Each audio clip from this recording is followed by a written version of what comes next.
we're very happy to have Abhinash Borah, who's visiting us from Ashoka. He does some very interesting work on behavioral economics, behavioral theory, and I think he's getting into some experiments as well. Now, some of this behavioral theory have very nice applications again. Something I struggle to do in my papers that he does pretty effortlessly. It's really fun to read his papers in general. He and I mean, my advisor spoke very highly of him because he was at Ohio State and then he went to UPenn and then found his way to Ashoka now. And so I was very happy to have him. It was awesome.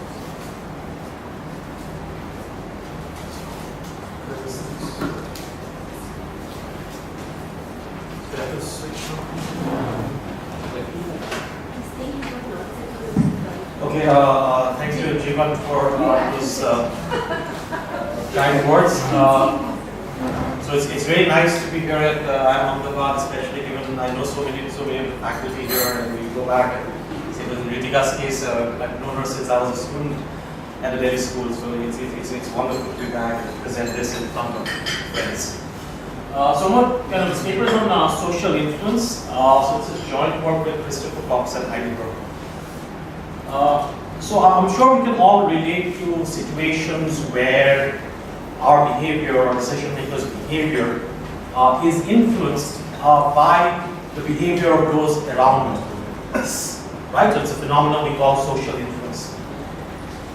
And the goal of this paper is to study social influence from the perspective of choice theory. Okay? So I think we kind of bring in, because a lot of people have talked about social influence and have worked on in this area, but we kind of are looking at this problem from a slightly more theoretical, choice theoretic perspective as economists think about those terms. Okay, so what's our basic story? So let me just kind of lay out kind of the main ideas that we are going to draw on. So we start with the hypothesis that decision makers, individuals, have certain reference groups, right? So what are reference groups? So reference groups are any set of people in society that a decision maker either psychologically, emotionally, or even contextually relates to and uses as a benchmark to think about herself and her behavior. Okay? So that's what reference groups are. We start with the hypothesis that people have reference groups in society. I'm sure you can relate to it. You have friends, you have family, you have your co-classmates, you have your colleagues, and so on and so forth. How does reference group influence behavior? Our story is of the following kind. We suggest that the choices that people in our reference groups make serve as some kind of filters through which we look at similar choice problems. Okay? That reference groups are kind of our lens through which we look at kind of the world around us. Okay? Reference group, so in any choice problem, think about, like, let's take an example. So think about reading a book. So if I think of that as an abstract choice problem, the universe of all books out there is enormous, right? So it's kind of almost an unmanageable choice problem. But think about how you kind of typically come up with kind of what book to read. One of the cues that we follow is that we just ask Jeevan, okay, Jeevan, what is, have you read something nice recently? And whatever Jeevan reads or Ritika reads, I said, okay, those must be things I might be interested in because they're, let's say for instance, they're in a reference group. And I say, okay, those are the things I will consider. Okay? So our story is that the choices that people make within our reference groups, right? Those choices are the ones we consider while making similar choices ourselves. Okay? And so therefore this term, consideration sets, which have been kind of used in the marketing literature as well, which is basically the idea that in any given choice problem, it's not like you consider everything out there. You consider some subset of the available choices. Okay? And in our case, the way you kind of that the choice set, that subset comes about is as a kind of through this process of social influence, whereby you look at your consideration sets and whereby you look at your reference groups and use them kind of as kind of filters through which you decide what are the alternatives that you will consider. Okay? So we think of this process in some ways as a psychological constraint on your choices. Why a psychological constraint?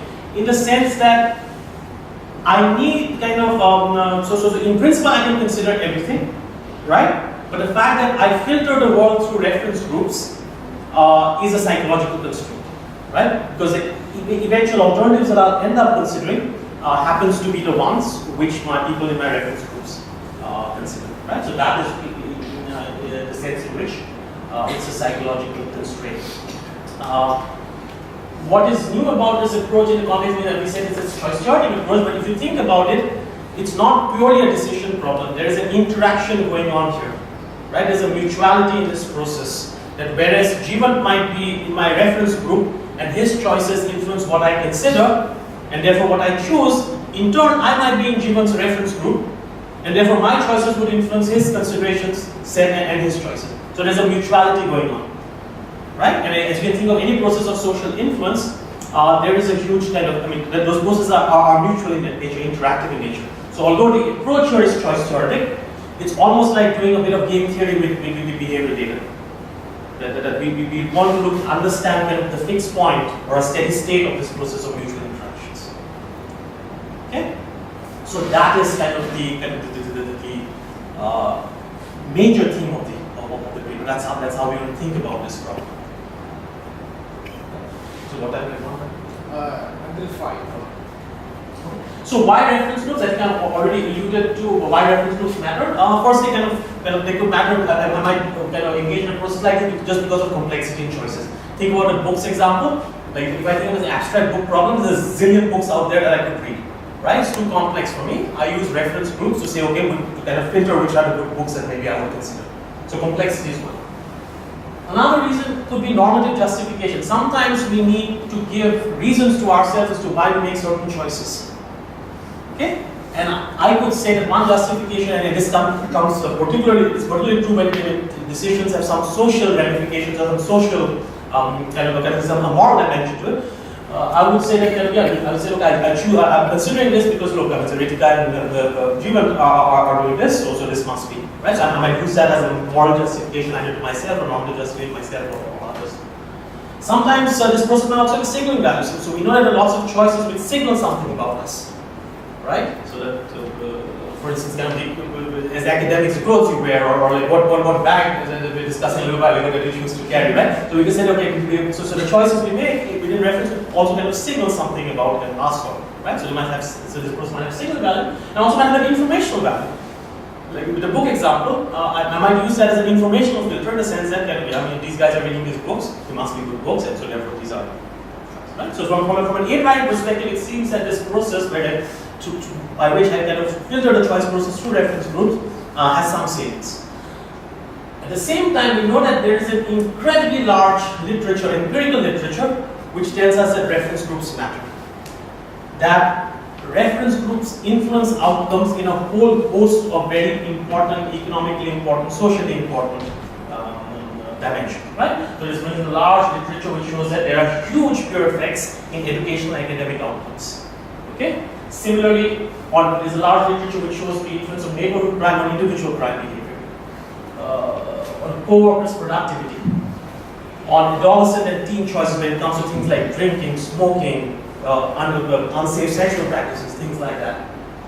There's also a large literature which tells us that there's social interaction with consumption, things like conspicuous consumption and relative consumption concerns. Right? So part of our motivation for me, although it's a theoretical project, part of our motivation for looking at this problem is because we feel that it has got tremendous empirical salience. Okay? And in particular, we want to then highlight one point. I think this one I want to highlight one point. So we know that there's a large literature, econometric literature, which tells us this matter. Right? What we're interested in particularly is the channel through which social influence kind of impacts behavior. Okay? So one kind of so here's our stand on this. So one story could be that social influence works to directly impacting or influencing people's preferences. Okay? We don't take that route here. We think of preferences as kind of something which is more kind of deep and kind of which is not to say we deny that route, and of course that might be possible, but at least that's not our approach. Right? As I've said, our approach, everything goes through what you consider true consideration sets. Okay? And there is, even if you go back to this literature, there is enough there to suggest that we might be onto something here, that this is not kind of completely kind of purely theoretical. Right? So there's a large literature in terms of social interaction and consumption, say for instance with relation to social influences when it comes to kind of automobile choices of people, cars that people buy. Right? So for instance, this paper by Greenblatt et al. This is with Finnish data in two very large provinces in Finland, in which you basically find that there is a neighborhood effect in terms of car consumption, that if your neighbor buys a car, you're more likely to buy a car, right? So what they've observed is that this influence is the strongest amongst lower income households, and it's strongest for second-hand cars as opposed to kind of new cars. Well, if that's true, it's hard to think that those influences are working through preferences where kind of people have some envy in their preferences and they try to kind of catch up with the Joneses or things like that. Right? So something else might be going on there. I know that we used the book example as an anecdotal and motivating story, but I'm trying to understand if the factors that you listed here, these seem to be more like the exogenous network that you're part of, whereas the motivation that you highlighted in terms of the psychological constraint and the motivation to reduce the informational complexity, that seems to be more like you are choosing the network. Sure. That's a great question. So they separate, right? So here I don't think we choose our neighbors or understanding the effect of what is exogenous on the behavioral outcomes. Also in our model, you choose a consideration set in order to reduce the decision complexity. They're different ways. So in our setup, we consider so the reference groups are exogenous, so we don't have a theory for like why am I forming reference group. And those reference groups, which tell you we'll have a simple formulation as to how we think those consideration sets get formed from the reference groups. Yeah, but in general, I think your question is very good. It's an important question because I think in general, a big part of this literature, so there's social influence, and then there's homophily, right? And there's a huge question of kind of distinguishing between these two effects. So do I see do I kind of form networks with people who are similar to me, which is homophily? That's not our story. That's not this theoretical. That's not what we pursue. Our story is one of social influence, where the networks or whatever the social the groups and your reference groups are there, and they exert an influence on you.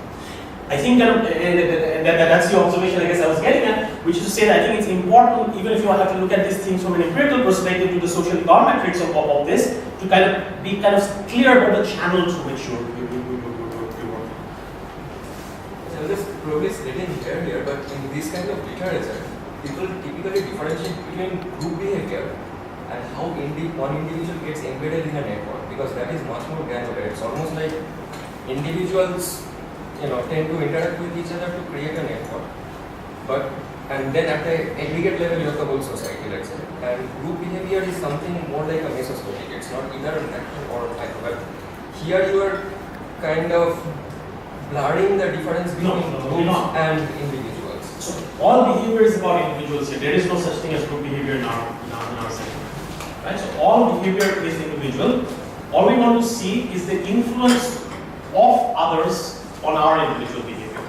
No, so when I hear the term reference group, yes, then the way I think about it is that I pick a certain identity and then as a same. And then based on that, I do not think about who is connected to whom. I just treat it as a homogeneous mass, and then I try to pitch myself with respect to that mass.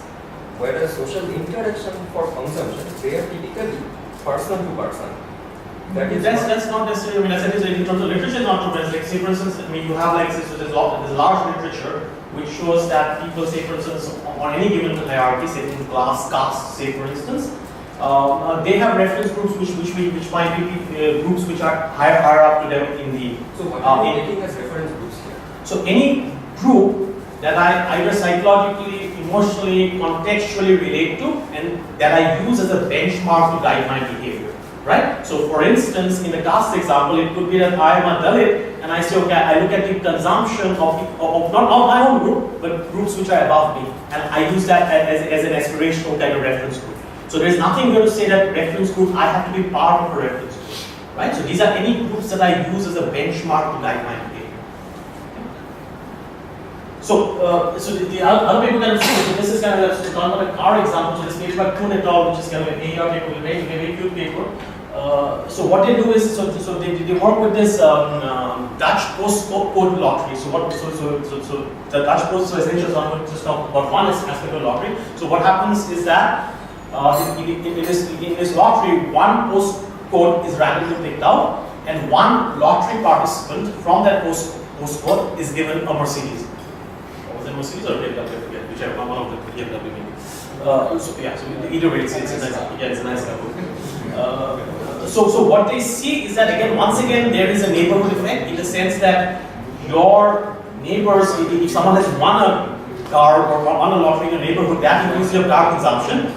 However, that effect goes through even for most of these cases, you have the option of monetizing the car into its monetary value. Most of the time that's exercised, or people might immediately sell the car. Even when that's done, it still has an impact. Which is to say that quite clearly, if someone monetizes the value of the car immediately on winning it, quite clearly it seems hard to think that kind of these effects are going through references. Right? So our story is that this is the channel is, as I said, kind of we're going to tie our hands and say that our channel is through kind of, okay, nothing's going to happen at the level of preferences. All the influence goes through consideration sets or how. So that's. I don't know if the question has already been asked, but never mind. If you could shed some light on the exogeneity of reference groups in some sense, because I have, let's say, I choose to be a part of AAA, and therefore I ape the behavior of a AAA member, right? So it's not as if my behavior is influenced by reference groups. My reference groups get influenced by my behavior. Yes, exactly what I said. I know. So that's why. I mean, homophily was a social influence. So you're asking me why did I write a paper on homophily and why I wrote on social influence? I'm asking, can you shed some light on the exogeneity of how the papers look at the exogeneity of this issue? So in terms of the idea, so I mean, I think that's an open question. I think it kind of varies from problem to problem. Whether kind of when you see kind of interactions. Whether kind of the driving force is homophily or driving force is social influence. Like for instance, in these papers that I mentioned, the driving force clearly is social influence. There are other papers which would say that okay, in some other context, the driving force is homophily. That you already have your behavior, and based on your behavior, you connect to people who are more like you. Right? So I think you see evidence for both in the literature. But from our perspective, from a theoretical side, so we said that we want to study the social influence problem, which is not to say that the homophily problem. Of course, I mean that's a very real phenomenon. Of course, we could take a step further, and this is somewhere we want to go, is to understand the equilibrium problem where you have social influence and homophily together in a dynamic sense. That's kind of, I mean, that's where we want to go, but we're not doing that in this paper, but that's a very relevant kind of area we can do. So that's our channel. So what is the ground covered in this paper? So the ground, as I said, covered in this paper is primarily theoretical. So first of all, we want to propose a choice procedure which formalizes this idea that I just kind of mentioned in words. So we want to say and write down that this is kind of what the formal translation of this idea is. And then kind of we do the choice theory work, is that we want to behaviorally characterize the procedure. What do you mean by that? By that we mean that, suppose I see choice data coming from a group, what must I see about that choice data to kind of give you a result which says that, well, the process that we are proposing is how this choice data is getting produced, in the sense that people actually are doing what we are saying they're doing in terms of our theory. Right? So it's a kind of a trivial preference kind of exercise in which you look at choices and you want to back out, you want to say when is it that kind of this process, that the choices are coming out of this particular procedure. So in terms of the theory of it, that is the primary task we do. Okay? So in that sense, this is primary Ecological paper, primary theoretical.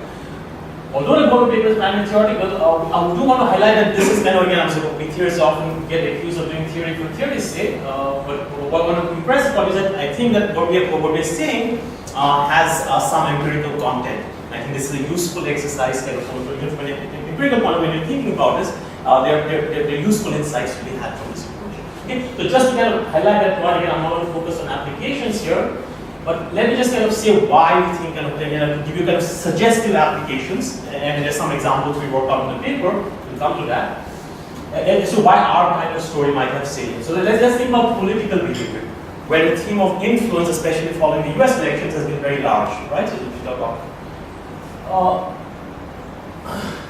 So, there seems to be I made these kind of quibble about the evidence, but there's a lot of evidence which suggests that people's positions on political outcomes seems to be very much influenced by groups in society that they relate to, in our terminology, reference groups. So here is this paper by Cohen in 2003. This is what they do in that paper. This is in the US. So they look at Republican in college, the campus Republicans and campus Democrats. So these are college students who kind of identify themselves with the Republican Party or the Democratic Party. Okay? In the control setting, they give them two proposals for a welfare bill. One is like a liberal welfare bill, and the one is a very kind of stringent welfare bill, and they look at people's preferences over them, college Democrats. Not surprisingly, the Republicans, college Republicans go for the very stringent, choose meaning very high numbers, and the college Democrats want the more liberal bill.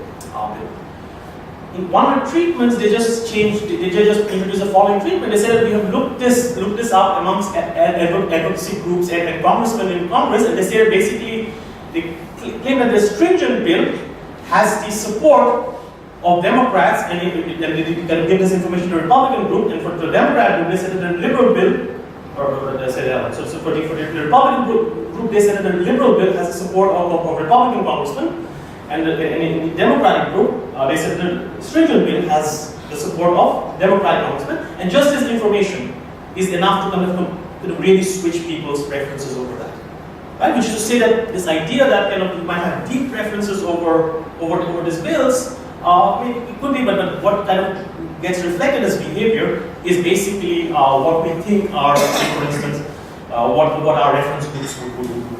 So that's one kind of behavior. And so I think when we talk about political behavior, I think it's an interesting question. And when we look at political choices, we can ask, are these reflections of people's deep preferences, or are these reflections of that I only consider alternatives that people identify with as part of reference groups, that they would go for it. But that could easily be explained by the fact that I prefer to have consensus and I'm looking at this as a repeated game. So why would it have to be group preference as well? I know that 5 people here in the room prefer a particular thing, which is against my beliefs, but I'd rather have consensus here than confrontation, and I know that this is a repeated game. It's an experiment, right? You're controlling for all of those things, so it's not like a random group that we're doing this. So an experiment, you're controlling for these things. If you trust the experimental method, you have to believe that it's one shot, right? I mean, again, it's a question, again, I don't want to quibble about their paper, but the point is that by the rules which we do experiments, I think there is some evidence, at least in this context, to say that your reference group seems to be the driving factor as to why you're in a particular opinion. There's a phenomenon called groupthink, which is the idea that you basically can you tell us a bit about your structure, because now I'm getting a bit confused. So I'll just go through the applications and then just quickly go over this and we'll come to that. So there's a phenomenon called groupthink, which is to say that, well, in lots of settings, people are willing to go with the opinion of kind of a dominant norm, and basically and this has been kind of in the social psychology literature, people have said that this is the reason for lots of bad choices, right? So if you look at this groupthink literature, one of the things that they say is why groupthink happens is precisely our kind of story. That people simply don't consider lots of alternatives in groups. And they consider only those ones which kind of are reflect the views of the in this case majority, right? Another area where I think our kind of structure is salient is this idea of minority influence. That the idea that influence just need not be majoritarian in nature, right? That very often small minorities have significant impact on social outcomes. So the leading example that people give in this literature is for the suffragist movement. So it's not like so the suffrage movement essentially speaks to the movement in the late 19th, early 20th century, which extended in Western liberal democracies the vote to women. Okay? So it's not like everyone one fine day said, okay, it's a great idea to give women the vote. So in social movements like these, political movements like these, it seems that the urge to change comes from very small pockets, and from those pockets, kind of things move out. Our kind of model can kind of capture things like minority influence precisely because we kind of emphasize that reference groups seem to matter. So it's not just about numerical kind of influence. Okay. Position concerns I've already mentioned. So, let me skip that. I'll come back to the connections to literature, but let's go to formal structure then. So we start with kind of, again, very choice starting primitives. So what are primitives? So think about x with x as a set of alternatives, okay, on offer. Script P of x will denote a set of all non-empty subsets of x. Okay, so there's x, a set of alternatives, and script P of x, a set of all non-empty subsets. So what's a choice function? A choice function is a mapping from these set of all non-empty subsets to x. Basically, it tells us, if I give you any choice problem, which is a subset of x, what is it that you will choose? Okay, so that's a choice function. We have a set of n individuals in society. Okay? Each individual is captured in our model by a choice function. Right? So little I denotes ij will denote individuals, script I will denote a set of all individuals, and C script I is i's choice function. Okay? So this is where this is kind of different from a choice theoretic setting, is because kind of typically there's just no all it's when we look at a choice theory problem, we're just looking at one individual, we're looking at a set of individuals' choices. From our perspective, this is the data that we start with. This is our primitive intuition. Now, look at this data, and the exercise we're doing is that I'm going to look at this data and see whether this data subscribes to the particular story that we're going to build about how people make choices. Okay? So that's the exercise, just to be clear. So in terms of like, just in very applied terms, so we want to identify something. So what is the variation that we have in our exercise? So the variation we have in the exercise, so that it's a choice function, this is over all choice problems. And the variation in the exercise is I look at differences in choices across these choice problems to kind of do kind of deregulation exercise. Just in a little bit in terms of notation, for any individual I, this notation, script I not I, will denote a set of all individuals other than I. Okay? And C not I will denote the vector of choice functions of everyone else other than I, all other things. Okay? So this is, so let me pause here and see if there are any questions. So this is our primitive structure. This is what we assume that is observable. In principle, we can conduct an experiment to kind of get this data. Okay? So that is our primitive structure. Okay. Okay, so now we come to reference group. So what is a reference group? Formally speaking, for individual I has a collection of reference group. What is a reference group for individual I? It is any non-empty subset of the other individuals in society. So we don't have kind of so the theory is rich enough to capture whatever we might have kind of structures there are. We say that kind of a reference group is any subset of the set of a reference group for individual I is any subset of the set of other individuals other than I. Okay? And we say that individual I has a set of reference groups. Okay? Which we denote by G1 up to G1. Okay? As I said, what is a reference group? A reference group is any group that individual I identifies or relates to and uses as a benchmark to kind of think about behavior. So observe that individuals may have multiple reference groups. Okay, so my fellow economists might be one reference group. My friends could be one reference group for me. Other kind of my family members could be one reference group for me. And then we intersections across these reference groups. So that's allowed. Okay. So these are these. So each individual has a set of reference groups. Okay. So now let's come to the most important part of this paper, which is the innovation of the paper. Which is say that, well, how are these consideration sets that I mentioned formed based on reference groups? So let me lay out the big picture first and then I'll come to the details. Okay? So the whole structure of social influence works with these consideration sets. Formally speaking, what is a consideration set? Well, you give me any choice problem S, I might not consider every alternative in S, and I might end up considering a subset of the alternatives in S. So gamma I of S are the set of alternatives that I considers in choice problem S. Okay? So now let's think about how is this formed. Okay? So essentially we'll say that in terms of words, our idea is that what are these alternatives in a consideration set for I in choice problem S? It's all those alternatives that I can identify with at least one of our reference groups. Okay? All those alternatives that I can identify with at least one of our reference groups. And what do we mean by this notion of I identifying an alternative with one of those reference groups? In words, very simply, I will identify an alternative with some reference group. So I identify, say for instance, using a particular book to teach microtheory. If the proportion of, so if all microtheorists in Delhi are my reference group, if the proportion of people who use that book are above a particular cutoff. Okay? So let's define this formally. So for any choice problem S, what is this quantity? So this tells us the proportion of people in I's reference group G who in choice problem S choose X. So these are used for to denote cardinality. So what is the denominator? Denominator is saying what is the total number of people in this reference group G. What's the numerator telling us? This set are the set of people in G who in choice problem S choose X. And this is the cardinality of that set. So therefore, these are the proportion of people, okay, in reference group G who in choice problem S choose X. Okay? And So we are assuming that I knows that every J and G also had the choice problem. yes. So it's going to be a fixed point problem eventually. So right now I'm just saying how our consideration sets defined as if I think C naught I is given, everyone else's choices is given.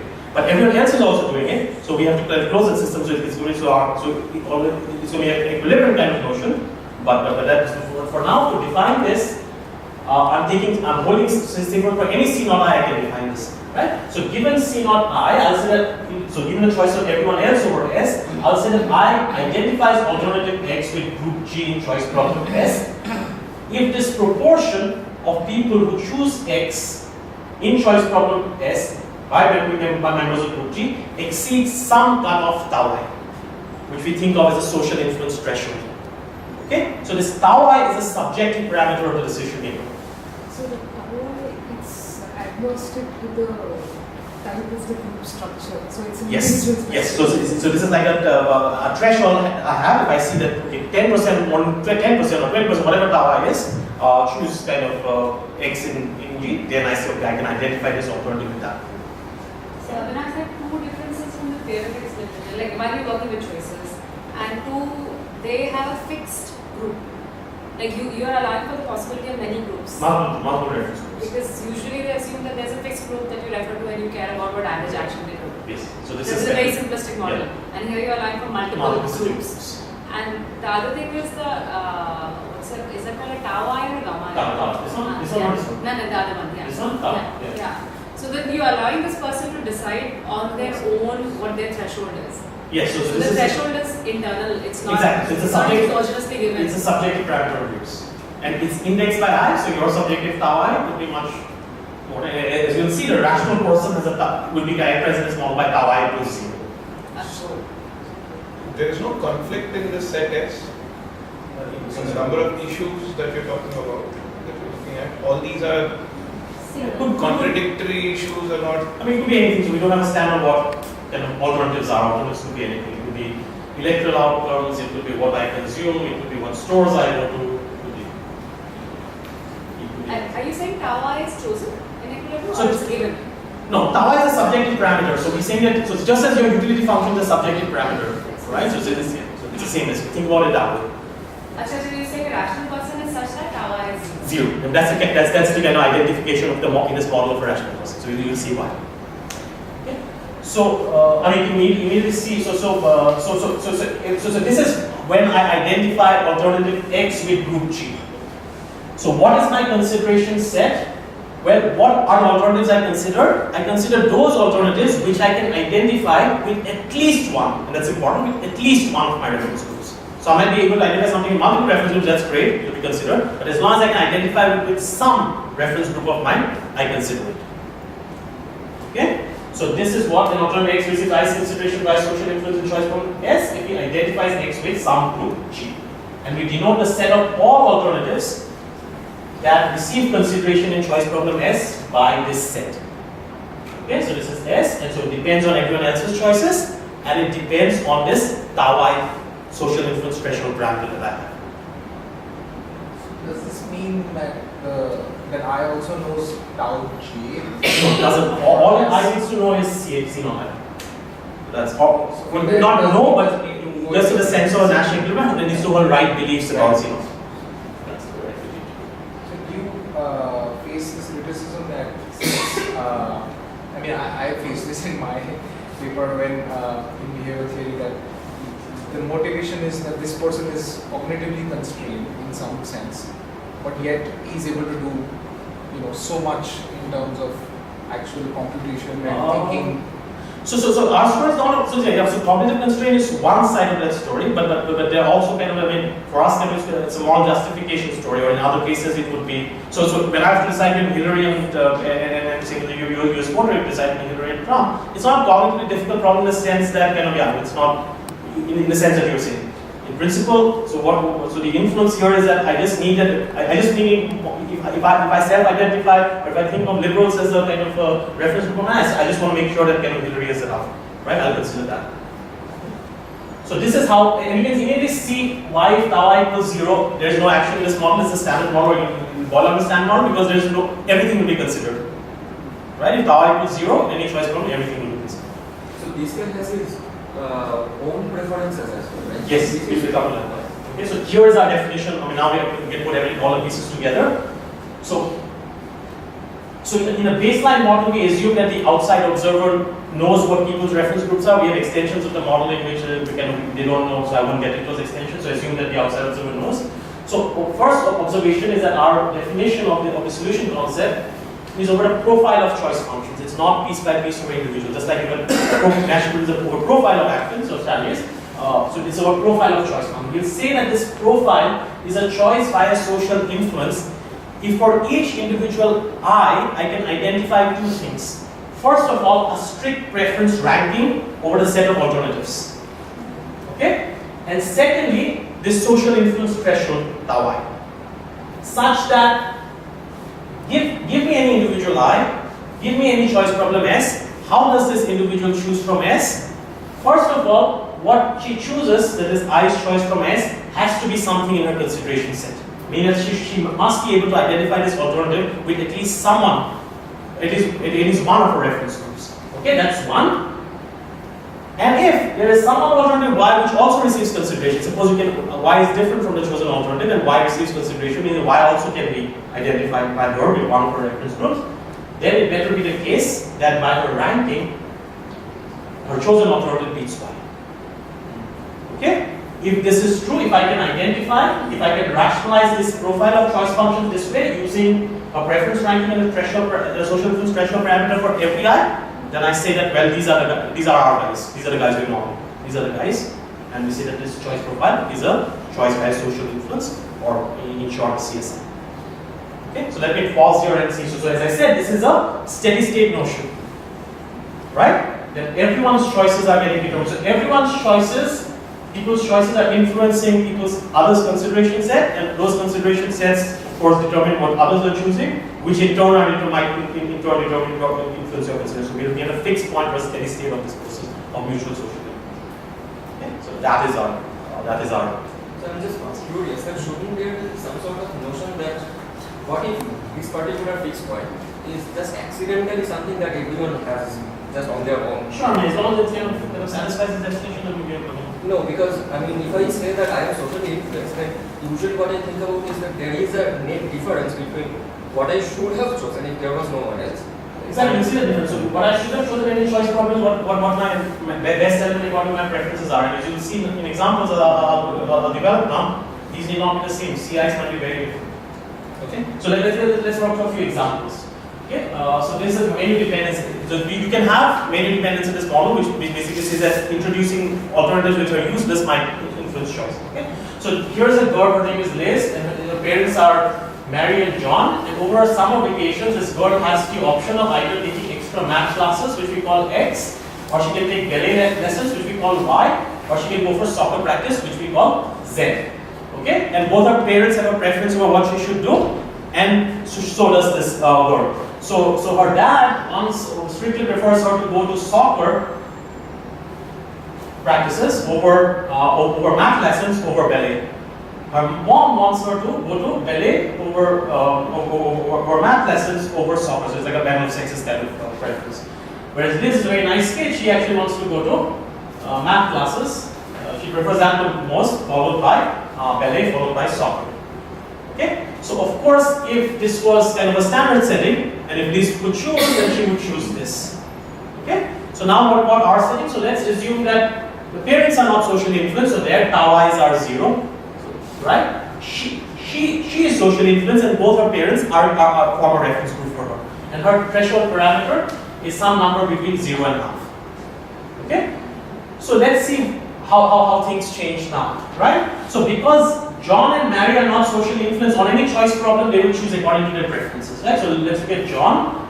His ranking is that. So on x, y, x beats y, so he chooses x. On y, z. Z beats y, so he chooses z. On x, z. Z beats x again, chooses z, and z is the best over x, y, z, chooses z. Right? So those are the choices that John will make. Mary, on the other hand, similarly, x according to her preferences on x, y is the best, y is best again, x is best, and x, y, z is best. Right? So those are, their choices are standard. Now let's see how social influence kind of impacts Liz's choices. Okay? So we said that both her parents are in the only reference group that she has in this problem, and her threshold parameter, social influence threshold parameter is between 0 and 1. So now let's see what does she consider in the set xy. In the set xy, 50% of her reference group chooses x, 50% of her reference group chooses y. Both 50 are at least as big as therefore her social influence threshold parameter, and she will consider both x and y. Okay? Similar in the set yz, 50% of her reference group chooses z, 50% chooses y, and so she will consider both y and z. Similarly for xz. But look at xyz. Here, on the set xyz, 50% of her reference group chooses z, 50% of her reference group chooses y, so both z and y are considered, but x is not considered. Right? So these are her consideration set mappings for Liz in this problem. And so now, on this set now, she will use her preferences. So she likes x, both x and y are considered in this set. So she likes x more than y, so she chooses x. Here both y and z are there, she likes y more than z, so she chooses y. Here both x and z are there, so she likes x more than z, chooses x. But here in x, y, z, x is not there, so the choice is basically, only thing she considers is y and z, and she ends up choosing y. So here is the main independence, that she actually in x and y she chooses x, but when you introduce this alternative z which is not chosen anywhere, her choice flips. Okay? So this is how, so here, as I said, social influence, you can clearly see if there was no social influence, she would have chosen x, but she, under our procedure, she ends up choosing y. Okay? Let's do one more example. So let's do a simple, a very small perturbation of a standard Gaussian model. Okay? So you have voters who are uniformly distributed on a -1, 1 ideological spectrum, and you have two political parties who have to choose platforms on that spectrum, and their objective is to maximize their vote share. Okay? Voters' preferences, deep preference meaning the preferences of our model, those are standard. You can get the sense that they'll vote for whichever party. If there's no other social interest, nothing else, they'll vote for whichever party is closer to their position. Okay? So let's call the people from -1 to 0 left wingers, and the people from 0 to 0 to 1 right wingers. And let's call, and so there's some notion of an elite part of the left wingers and the right winger who can influence others. So let's call the extreme leftists, who are people from -1 to -4.75 as the left wing elites, and the people who are the extreme on the right from 4.75 to 1 as the right wing elites. Okay? So what are reference groups here? First of all, if you are either left wing elite or right wing elite, you are not socially influenced, so your tau I is 0 in this example. Okay? On the other hand, for everyone else who are not in these two sets, they have some positive, they're socially influenced, and in particular, the left wingers, their voting reference group are the people, are these set of people, who are the left wing elites, and the right wingers, their reference groups are these set of people. Okay? So this model is epsilon close to the standard model. Why? Because here I allow tau I to be as, just as to be positive, could be as small as you want. Okay? So therefore, the tau I was, this tau I, for these guys also equal to 0 would take it to the standard model. Okay? what we see here is an observe that in this setting, what you get, so in the standard model, anyone who's worked with Thompson model knows that there is it's essentially both parties converge to the median. So we will, in this example, will situate themselves at 0. In our case, one Nash equilibrium in our setting with these kind of voters, our kind of voters, one that we get policy divergence. Okay? One Nash equilibrium is minus 0.75, 0.75. One party situates at minus 0.75, one party at 0.7. You can immediately see why, because you attract all the left wingers and the right wingers to that position, and that brings in everything else, because left wing people only consider, the consideration set, the reference group are the left wing units. Okay? At the same time, you get platform divergence here. Okay? Which is that whole range of Nash equilibrium from minus 0.75 to 0.75. Okay? And I said, so this model is epsilon different from the standard model. Okay? So that's so that's an example. Hopefully, kind of illustrates kind of why our model is different, even when we're doing this model. So then let's look at this idea that I mentioned about minority influence, right? The idea that very few people might have. I mean, influence is not just about numbers. It's about kind of in our setting reference groups, and just to kind of exemplify this, kind of let's look at it in the context of a network. Okay, so let's go back to the story of the suffragists, right? So you have two alternatives. One is X, which is providing universal suffrage for everyone, men and women. The other is Y, which kind of gives voting rights only to men. Okay, so initially you have a society with these 10 individuals. So one is 5A and 1B to 5B. And they are organized in this particular network, in this particular line graph. So what are people's reference groups? So this is a directed graph. So each I has a single reference group, which is basically a J, such as J, I is at the edge of the graph. So for instance, for 2A, one is a single reference group with a one individual 1A in it. For 3A, has a single reference group with one individual 2A in it, and so on and so forth. So as you get initially, or everyone, all these 10 people, they all strictly prefer Y to X, all strictly prefer restricting voting rights to men over universal suffrage, and their tau i's are half each. Okay, so in this setting, it's clear to see that everyone, with these 10 individuals, the CSI profile is that everyone chooses Y in this setting. So now let's perturb this setting slightly. Now let's suppose there are two individuals, 1C and 1D, who are suffragists, who feel very strongly that kind of that X should have universal suffrage. Okay, for these two guys, X better than Y, and they are not going to be influenced on this by anyone, right? So they have kind of so their taus are 0. So observe that if they can connect, if the resulting kind of with introducing these two kind of reformers, they can kind of connect to 1A and 1B in the following way, that now 1C forms links with 1A and 1B. So that now 1A's, everyone else's reference groups are the same. 1A's reference group is 1B, 1C, and 1D. And 1B's reference group consists of 1A, 1C, and 1D. Okay? So of course, observe that these two guys are not socially influenced, so they will always choose X, right? Which means that for 1A, she has 3 people in her reference group, 2 of them will choose X. Okay? So irrespective of what this guy is doing, these guys are doing, this would be, X would always be considered, right? So here, with the introduction of these two people, we have a new CSI choice profile, which is that everyone chooses X now in this CSI choice profile. Okay, everyone choosing X is a CSI choice profile. So what it shows is that the idea that kind of what we're mentioning, that minority influence is very consistent with this, because it's about, in this network structure, it's about having the right links. Okay. One thing I won't spend too much time on this. So one observation which we do. So the question, like these two models that you showed the last ones, they have looked at like these are like local interactions. Right? So the local interaction literature has seen this. The one before again is an interactions model. So what's the point of going down to the choice structure? Because then so what's the point of going down this choice structure? Is our motivation is to kind of be very clear, be very principled about this. Say that start from first principle, and we'll give you a story about social influence. Okay, and to show therefore through these examples, at least here, that a lot of kind of interesting evidence is consistent with this structure. So which is not to say that other kind of things. So we know that there are not lots of others. There are other stories for platform divergence in the political economy literature.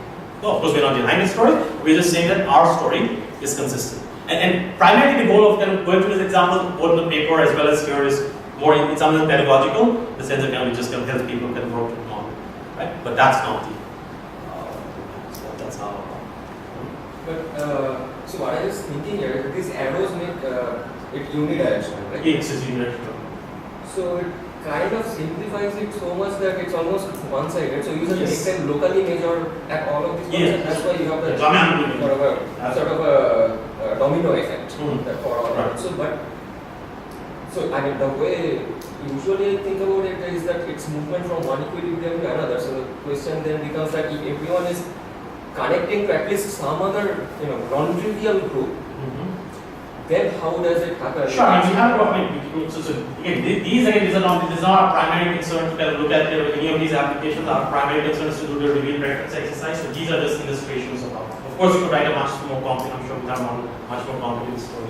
Yeah, it's just that you motivated the story with how a small group can create a large change. Yes, I don't think that mechanism is this one. No, so here the only thing I want to say is that the idea of minority influence, that in this 12-member society now, only 2 people prefer X to Y, but under our model, everyone chooses So X this over Y. says that arises only because of this particular arrow structure. Sure, I mean, sure. I mean, I'm sure we could kind of do kind of perturbations of this and get this, but that's not really our okay. So let's just kind of quickly, kind of, again, I didn't want to kind of make this too theoretical. So let's just quickly kind of talk about kind of the main kind of the theoretical contribution of this paper. So what's the behavioral foundation of this model? How can I ever convince myself by looking at choice data, right? Just by looking at choice data, that decision makers or a group of decision makers are actually following the particular procedure that we have. Okay? So of course I've already shown you that kind of the weak axiom of reveal preference is violated, right? So again, this is just right here. I'm sure everyone knows this, or at least the theorists know this. So what does the weak axiom of reveal preference say? That well, this is one way of writing it. That choices satisfy the weak axiom of reveal preference. If for any choice problem S, I can identify some alternative X star, think of it as the best alternative, such that in any other choice problem T that includes X star, if I know that the choice from T is in S, then it better be the case that the choice from T is X star. Okay, that's what the weak axiom of reveal preference is, and that's the foundation of all the models. All models of behavior that we use of preference maximization. If this axiom is satisfied, we know that there is a strict preference ranking such that choices are the result of maximization of that. Okay? So, I mean, I've already shown you in the case of the independent example why the weak axiom would fail. Or I mean, an example of that it fails. Our key goal, and this is what we kind of did in the paper, that's the main theoretical work that we do in the paper, is that we say that okay, we know the weak axiom fails, right? And we know why the weak axiom fails. We know the weak axiom fails is because in this setting, well, X star might be included in T, but I cannot make this inference that choice from T would be X star. Why? Because I don't know whether X star is actually considered in the set T or not. Right? That's the reason why the weak axiom fails here. So the main thing that we had to figure out was when can I guarantee you that X star is going to be considered in T, and if I can guarantee you that, when to provide an additional condition which guarantees that, then I know that the message of work must go through. Okay, or at least let's say so. So let's think about the situation. So this question: that when is X star guaranteed to receive I's consideration in T? Okay, I'm claiming that X star is guaranteed to receive I's consideration in T if the following is true. Suppose you had some choice problem R and some reference group of I, G tilde, which satisfies the following condition, that the proportion of people who choose X star in choice problem T in this reference group G tilde is at least as big as the proportion of people who choose the chosen alternative of I in choice problem R in this reference group G for all of I's reference groups. Okay, so I'm saying that if this inequality holds, then I can guarantee you that X star receives consideration in T. Question is why? And the why, the answer is the following. Look, in R, this alternative was chosen. So it means that it must have received I's consideration in R. What does it mean? It means that this alternative must have been identified with some reference group of I in choice problem R. Right? Now, so what it means that for some G, okay, for some G, this number must, I don't know what the cutoff is because I don't observe it, I have to back it out. I don't know what the cutoff is, but I don't know whatever the cutoff is. For some G, this number must exceed that cutoff, because if it did not, this alternative would have never gotten chosen, because it would have never been considered. So the fact that it's been chosen means that it's been considered, means that for some G at least, this number must exceed that cutoff, which I don't know about as the outside observer. However, if this inequality holds, what do I know? I know that this number therefore, and this is for all G, this number therefore must also exceed that cutoff tower, the unobserved cutoff tower. And so therefore I can guarantee that X star indeed does receive consideration in choice problem T. And that is the bit I need to kind of, the added condition I need to retrieve a warp-like condition. And so this is, and surprisingly, this kind of, you think that there's a lot going on in this model and there's a bunch of axioms which will characterize it. Turns out that just this one single axiom characterizes the model. Okay? So here is our warp social influence axiom. It says that the antecedent is almost the same as the warp, but we introduce this extra condition. So for any individual I in choice problem S, there exists some alternative X star such that if there is any other choice problem T in which X star is present, and we know that the choice from T is in S, and this additional condition that I just told you is also satisfied, which will guarantee that X star receives consideration in T, then the conclusion of, we claim the conclusion of warp follows, which is that the chosen alternative in T is X star. Okay? And here's our main theorem of the paper. As I said, our CSI choice profiles are characterized by just this one axiom, which is warp SI. Right? It's a characterization of choice profile is the CSI if and only if it satisfies warp SI. Okay? So let me sort of bunch of other kind of theoretically kind of involved things. I don't know, we're running out of time, so I won't get into that. So let me just talk about a couple of extensions of the model which I think are interesting. So this one in particular I'm very interested in. So we developed this kind of extension. So in our baseline model, identification is just about an alternative receives my consideration if I can identify it with some reference group, right? Which means that the proportion of people who choose that alternative in that reference group exceeds this cutoff. Very often, identification is not just about kind of having kind of this similarity effect within the reference group, but there's also a difference effect that for me to identify something that people outside this group should not choose kind of this alternative. And a lot of influence seems to be about kind of, especially in the examples that I mentioned, for example, if you think of partisan politics, it's not just enough to kind of the right-wingers say, for the US, to say that Trump is a great guy. You also have to say at the same time that we should lock Hillary up or something like that, right? So this similarity and difference seems to be kind of very important forces. And it's not enough that you just have similarity, but there's also difference. Okay? In one of the extensions, we look at this problem. Okay, where this notion of identification is a much stronger one, where you just now need to not just have similarity, but also difference. We also look at the case of unobserved reference groups, which is that in the exercise that I just did, I assume that the outside observer identifies or knows what the reference groups are, right? We look at the case where, what if the outside observer does not know, and also as part of the revelation exercise has to retrieve not just references and the social threshold, influence threshold parameter, but also these reference groups. What's the message there? Message is we can do this exercise, but look what we're doing. We're using the same choice data to extract more things, and of course the uniqueness properties of the identification as well. So that's the main message of that. And then, of course, a special case of our model, and which is kind of related to some experimental evidence in social psychology, is what we call unidirectional social influence, where influence isn't neutral, but the influence works with, like, so the set is like, say for instance, like I already know some people's choices, and the influence is, I take that as given, so there's no neutrality involved. I see how that influences, so that's a special case, right? So those are kind of cases we look at in the model. Okay, so let me kind of stop here with this one. So I'm taking questions. Okay, so we'll finish the seminar now, and we can maybe do the questions. Sure. Thank you. Thank you so much.